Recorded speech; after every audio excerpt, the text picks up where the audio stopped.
안녕하세요. 호랑형님 리뷰하는 호랭박사입니다. 호랑형님 3부 61화 일영의 전쟁 1편 리뷰를 시작하겠습니다. 이번 영상은 3부 61화 리뷰 그리고 최근 얘기가 많은 호영의 작화에 대한 리뷰로 진행됩니다. 댓글에 바로가기를 등록해놨으니 필요한 분은 이용해주세요. 지난 화에서 일영이 앞화의 처소로 들어가면서 끝이 났었는데요. 일영은 완달의 보호막 뒤로 거대한 덩치를 가진 아이 앞화의 모습을 지켜봅니다. 그의 영험함을 직접 느끼지는 못하는 것 같은데요. 태어날 때부터 백액을 갖고 태어난 건 인정하지만 대체 완달과 양백이 왜 그토록 앞칼을 맹신했는지 아직은 알 수 없기에 조심스러워하죠. 일영을 맞이한 앞칼의 표정은 한치의 흐트러짐도 없이 평온했습니다. 일족의 형제들이 일영을 맞이할 때면 본능적으로 위기를 느끼고 적대감과 두려움을 드러내곤 했다는데요. 앞칼은 일영이 오던가 말던가 전혀 개의치 않는다는 표정이었죠. 아직 어려서 일영의 악함과 강함을 전혀 느끼지 못하거나 혹은 이미 다 느끼고 있지만 일영 정도의 힘은 위협적이지 않기에 신경 쓰지 않는 것일 수 있습니다. 덩치만 봐도 앞카가 벌써 일영보다 크네요. 완달이 생성한 보호막 안에는 이르하도 있었습니다. 3년 전 양백을 시켜서 쫓던 무녀가 바로 이르하였죠. 일영은 이르하에게 아이를 설득해서 보호막 밖으로 나오라고 은근히 협박하는데요.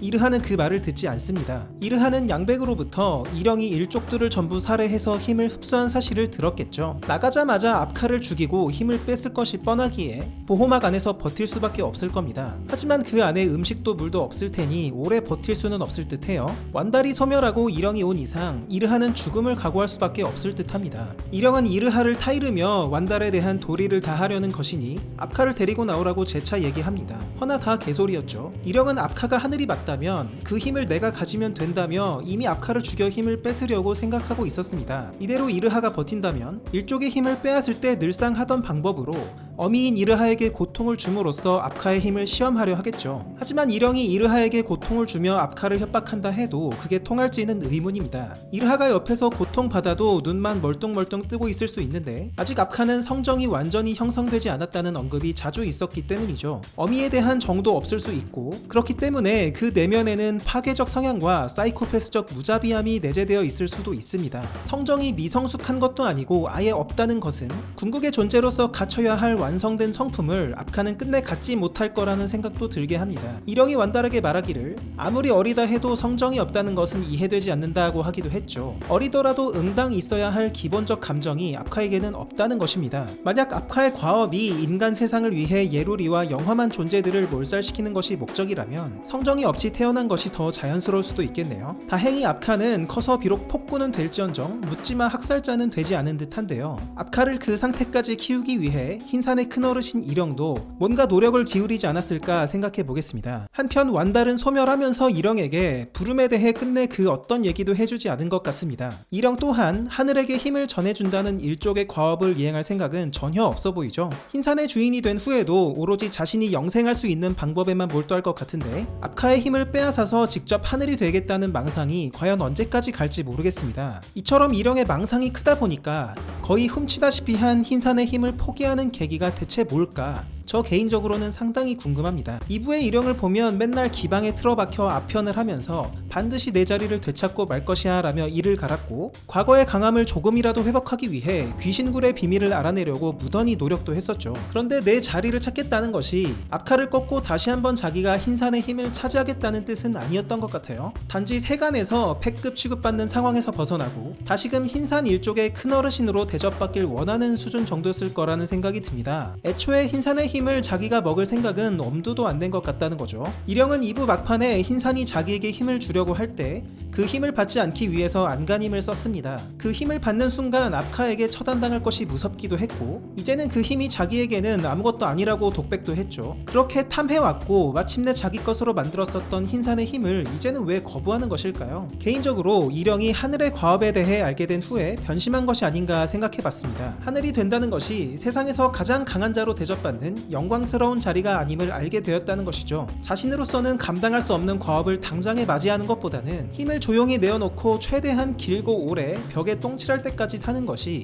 일영에게는 더 어울리는 선택일 겁니다. 앞으로 부름으로 인해 여러 사건들이 발생할 테지만 일영이 힘을 포기한 궁극적인 이유는 이것이 아닐까 조심스럽게 예측해보겠습니다. 다시 오늘 연재분으로 돌아오겠습니다. 지난 화에서 검정구슬에 둘러싸여 등장했던 정체불명의 인물이 완달성을 습격하는데요. 이자의 이름은 마원이라고 해요. 마귀 마자에 원숭이 원자를 써서 글자 그대로 마귀 원숭이라고 보면 되겠습니다. 마원은 자료를 찾아봐 봐도 정체가 잘 확인되지는 않는데요. 그가 따르는 분운이라는 존재는 태생이 막강한 것 같습니다. 분운은 중국 전설에 나오는 무지기의 셋째 아들인데요. 무지기는 물의 요괴이자 엄청난 신통력을 갖고 불로불사에 가까운 생명력을 자랑하는 신이라고 합니다. 무지기의 외형 묘사를 보면 분운과 거의 흡사한데 분운이 아버지의 모습을 그대로 물려받은 것 같죠. 먼저 무지기는 엄청나게 큰데 원숭이를 닮았고 몸은 푸른데 머리와 얼굴은 새하얀 색이라고 해요. 강풍과 번개를 조종하고 그 힘은 코끼리보다 훨씬 셌다고 합니다. 무지기는 하왕조 시대 때 우왕에게 대들다가 잡혀서 목에 쇳덩어리를 붙들게 되었다고 하는데 마원과 분운의 목 부분에 있는 붉은색 표식이 이 쇳덩어리가 아닌가 싶습니다.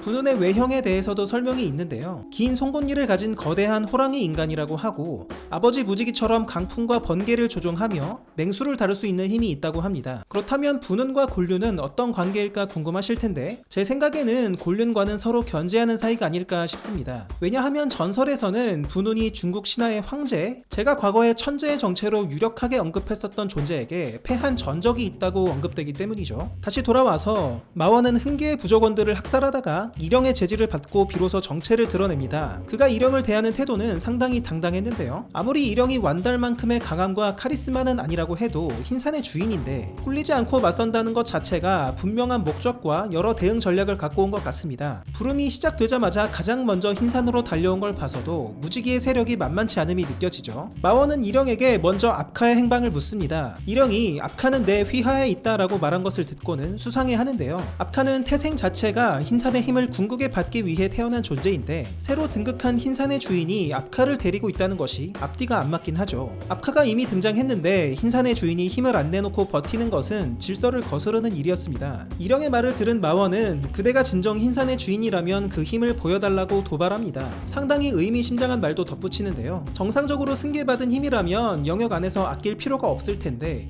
혹시 힘쓰는데 제한이 있는 것 아니냐고 일영을 의심합니다. 그러고 보면 일영이 흰산의 힘을 어거지로 내려받긴 했지만 그 힘을 쓸 때 완달과는 사뭇 다른 느낌인 걸 알 수 있습니다. 얼굴에 황금색 무늬가 펼쳐지며 푸른 기운이 솔솔 피어나는 완달과 달리 일영은 얼굴에 무늬도 없고 그저 온통 붉은 기운이 나타날 뿐이었죠. 완달은 그 모습을 보고 일영에게 힘을 온전히 내려받지 않은 상태에서 함부로 쓰지 말라고 수차례 경고했었는데요. 단순히 100% 내려받고 말고의 문제를 떠나서 그 힘을 내 힘으로 완전히 체화시키느냐의 문제가 남았을 수 있습니다. 일영 몸속의 흰산의 힘이 일영과 하나가 되지 못하고 그저 겉돌고 있을 수 있다는 것이죠. 사실 흰산의 힘이 소모성이냐 아니면 영구적이냐에 대해 현재 설정이 애매하긴 합니다. 흰산의 주인이 온전히 힘을 승계받은 상태고 흰산의 영역 안에 있다면 그 힘을 제한 없이 쓸 수 있다는 설정은 확실해 보이는데요. 완달처럼 거의 다 환원하고 10분의 1만 남은 상태라면 함부로 사용하다가 소멸할 위험이 있다는 말이 마치 소모성 힘인 것처럼 들려서 헷갈리는 듯해요. 온전히 승계받은 힘이고 흰산의 영역 아니라면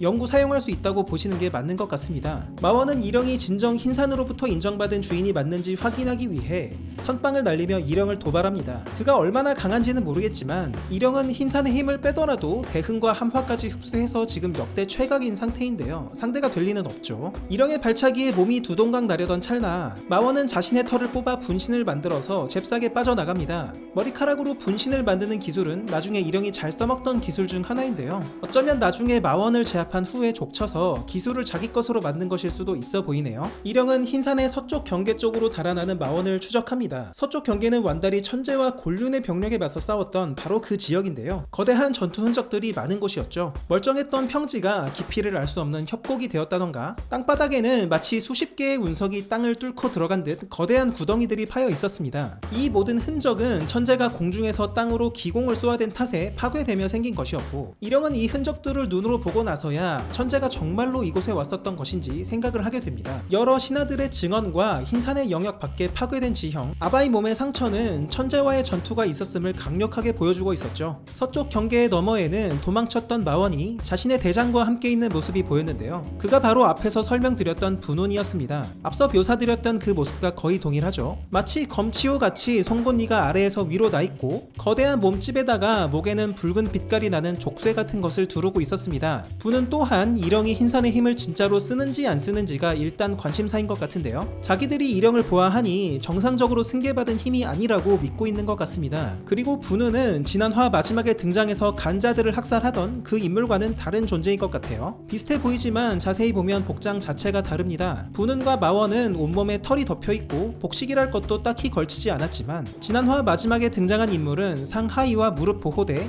허리에도 뭔가 걸치고 있죠. 목을 보니 분은 마원과 마찬가지로 뭔가 쇳덩이 같은 장식물이 보이기도 하는 것 같은데요. 혹시 이자가 앞에서 설명드렸던 무지기가 아닌가 싶기도 합니다. 아비와 아들이 함께 왔다고 보면 자연스러울 수도 있죠. 만약 무지기가 아니라면 흰산의 부름을 받고 나타난 또 하나의 강자 정도가 아닐까 예상해 보겠습니다. 그리고 분운의 일족이 원숭이를 닮은 것을 보니 혹시 이들이 비위의 선조가 아닐까 예상되기도 합니다. 도울도 과거 고대종이었을 때와 퇴하돼서 변한 모습이 살짝 다른데요. 분운의 일족이 퇴하하면서 얼굴과 신체가 진짜 원숭이처럼 변했다면 비위가 될 수도 있을 것 같아요. 이들이 녹치의 선조일 수도 있다는 얘기인데 호형 1부 초반에 비위 일족이 흰눈썹과 대화하던 장면이 떠오르네요. 비위 일족은 율죽을 전문적으로 키우는 일족이었던 것 같은데 인간들이 율죽과 성분이 같은 불의 약을 만들어냈다며 우려하는 내용의 대화를 흰눈썹과 한 적이 있습니다. 흰눈썹과 친한 것으로 봐서는 아린 측과 가까이 지낸 것으로 보이는데요. 과연 무지기 일족의 후손이 비위로 퇴하한 것인지 아니면 그냥 닮은 원숭이 무리인 건지 소소한 재밌거리로 함께 지켜보면 좋겠습니다. 이번 화 리뷰는 여기서 마무리하고요. 오늘 댓글 반응을 보면 일영 얼굴 그림체에 대한 얘기가 상당히 많았죠. 비단 이번 화뿐만이 아니고 최근 작화 퀄리티가 급격히 낮아진 몇 개의 컷들이 있었는데 거기에 대해 직접적인 피드백을 제 채널에서도 상당히 많이 받았습니다. 그중 가장 많은 이야기가 나오는 것이 바로 일영의 얼굴입니다. 일영의 얼굴은 지금은 약간 기생 오래미처럼 나오지만 처음 등장했을 때는 날카로운 눈매를 가졌음에도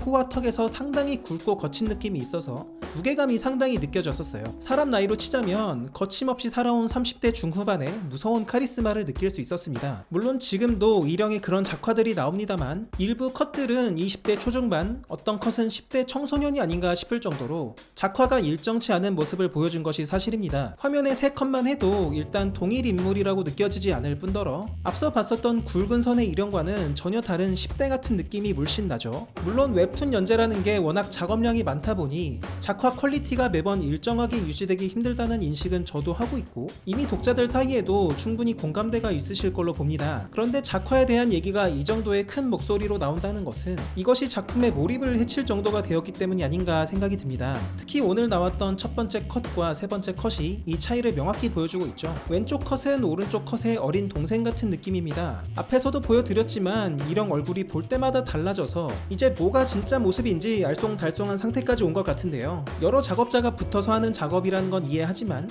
유사한 느낌을 살리려는 조정 과정 없이 각자 그리고 싶은 대로 그린다는 느낌이 조금 들어요. 일영의 남성미가 어디서 나오는지 여러 컷을 두고 비교해 보겠습니다. 먼저 일영은 날카로운 눈매만 보면 비리비리한 기생 오래비 같지만 얼굴 선이 상당히 굵은 인물입니다. 코가 굵으면서도 선이 울퉁불퉁하고 아래턱은 뾰족해 보이지만 옆에 턱선이 의외로 굵습니다. 그리고 눈, 코, 입의 비율에 있어서도 정극에 가깝고 만화적으로 크게 과장된 비율을 갖고 있지 않아요. 이런 특징을 잡지 못하고 대충 눈매만 비슷하게 그리다 보면 마치 학원물에 나오는 고딩 양아치 1장 같은 느낌이 들게 됩니다. 일영은 비록 태생의 그릇은 작을지언정 애가 아니고 죽을 고비를 수차례 넘겨가며 오늘의 자리까지 올라온 거친 인물이죠. 때문에 소년 같은 작화로 인해 독자들이 느끼는 몰입감의 저하는 의외로 큽니다. 여타 작품에 비해 상대적으로 고도로 몰입하는 독자들이 많다는 호영 특성도 이에 영향을 주는 것 같아요. 게다가 몇 화 전에 일영이 흰산의 힘을 받았던 회차를 보면 작화의 디테일에서 상당히 흠칫했던 장면들도 있었죠. 특히 많은 피드백을 받았던 것은 이 장면인데요. 일영의 우통 벗은 전신샷을 우리가 한두 번 본 게 아니지 않습니까? 그런데 그 전에는 보지 못했던 너무나 단순한 선들, 이전의 일영과는 다른 느낌으로 위화감을 느꼈다는 의견이 꽤 있었습니다. 가장 중요한 건 느낌인 것 같아요. 선이 단순하더라도 그냥 일영 같으면 될 텐데 그게 아니었기에 말이 나온 것 같습니다. 저는 호랑 형님을 1부 초반부터 쭉 봐왔고 그동안 작화의 느낌이 어떻게 변해왔는지 그 히스토리를 대충 알고 있다고 생각합니다. 저 개인적으로는 작가님 특유의 남성적이고 굵고 거친 작화를 여전히 좋아하고 호영의 무게감 있는 서사에도 그것이 훨씬 어울린다고 생각해요. 호영의 작화가 그런 느낌을 잘 유지해줬으면 좋겠고 또 여러 인원이 함께 작업하는 환경 속에서도 그리는 사람에 따라 퀄리티가 너무 차이나지 않게 관리되기를 바라는 마음이 있습니다. 사실 제가 팔불출 같아서 말을 안 해서 그렇지 호영 작화에 대해 칭찬하고 싶은 것들이 그동안 너무나도 많았습니다. 합니다. 먼저 이 장면을 함께 보실까요? 치치가 산군의 부탁으로 푸른 늑대들에게 부탁하러 가는 장면인데요. 마치 그림이 한국의 수묵화를 보는 듯 합니다. 나무의 질감 표현이나 검은색과 연한 회색으로 칠한 음영 등 되게 특색 있죠. 저는 호영에서 이런 장면들을 굉장히 사랑했습니다. 이 그림도 함께 볼까요? 묵허가 흰산을 침범한 황효와 녹취를 잡으러 뛰어오는 모습인데 뭉게뭉게 피어나는 먼지 구름의 묘사가 너무 특색 있습니다. 뭔가 예스러우면서도 한국적인 느낌이 나죠. 추위가 묵허와 싸울 때도 이런 특유의 분위기가 잘 드러났는데 최근에는 이러한 특색 있는 느낌의 작화는 많이 없어져서 개인적으로는 아쉽습니다. 꼭 전통적인 느낌이 아니라 하더라도 작가님의 역량이 빛나는 작화는 수도 없이 많죠. 이 장면은 까치목고를 공격했던 망냥이가 산군을 피해 눈길을 도망가는 상황인데요. 단지 까만 선 하얀 선만으로 어떠한 의성어 의태어도 없이 고요한 눈길을 정신없이 도망가는 그 분위기를 너무나도 잘 나타냈습니다. 호형 팬으로서 이런 장면 보면 뽕이 가득 차죠. 호형이라는 만화의 밸류를 한층 높게 만들어주는 것들은 바로 이런 장면들이라고 생각합니다. 이 장면도 마찬가지입니다. 흰눈썹의 수인들과 1대 다수로 싸우는 산군인데요. 엄청나게 화려한 컬러감이나 배경 그래픽도 없고 어떤 대사도 의성어도 없이 장면 자체는 고요하지만 이들의 표정과 역동적인 동작, 구도에서 잠시 숨을 먹고 살펴보게 만드는 흡입력을 보여줍니다. 이런 장면들은 해당 캐릭터에 대해 뽕을 맞게 만들어서 팬심을 갖게 하는 장면들이 되었죠. 이러한 특유의 한국적인 느낌과 개성있는 작화, 중요한 순간에 한 번씩 숨먹게 만드는 연출이 호형의 매력이라고 생각하는데요. 최근에는 이러한 것들이 줄어든 것 같아서 개인적으로는 아쉽습니다. 작가님께서도 3부에서 세계관이 확장되면서 어쩔 수 없는 부분도 있었을 듯해요. 서쪽 세계 신격이 전부 동양적이거나 한국풍일 수는 없겠고 스토리 진행도 빨리 해야 하니 꼭 필요하지 않은 뽀대를 위한 장면은 생략해야 할 수도 있겠죠. 나중에 거대 배경을 다루는 3부가 끝나고 다시 흰산 중심으로 밀도 있게 스토리가 진행되면 제가 앞서 말씀드렸던 호형 작화의 감초 같은 매력들을 다시 자주 볼 수 있게 되기를 개인적으로 바라보겠습니다. 오늘의 리뷰는 여기까지입니다. 저는 다음 주 주말에 다시 찾아뵙겠습니다. 재밌게 보셨다면 구독과 좋아요 부탁드립니다. 감사합니다.